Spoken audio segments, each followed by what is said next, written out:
একবার এক দরিদ্র ব্রাহ্মণ জগন্নাথ দেবের দর্শন করার জন্য পুরী যেতে চাইলেন, কিন্তু রাস্তায় খাবার নেই, থাকার জায়গা নেই, শরীর ক্লান্ত, পায়ে ফুসকা। তবুও তিনি হাঁটতেই থাকেন, শুধু একটি নাম তার ঠোঁটে, জয় জগন্নাথ। এক রাতে ক্লান্ত হয়ে এক গাছতলায় শুয়ে পড়লেন, চোখে জল, মুখে প্রার্থনা, হে প্রভু, যদি না দেখা হয় তবে এ জীবন বৃথা যাবে।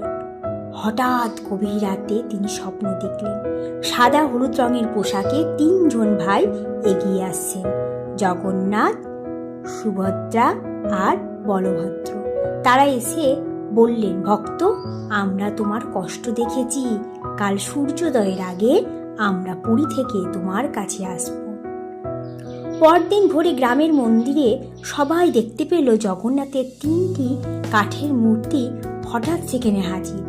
ব্রাহ্মণ কাঁদতে কাঁদতে প্রণাম করলেন, আর সেদিন থেকেই ওই মন্দিরের রথযাত্রা শুরু হলো, ঠিক পুরীর মতো।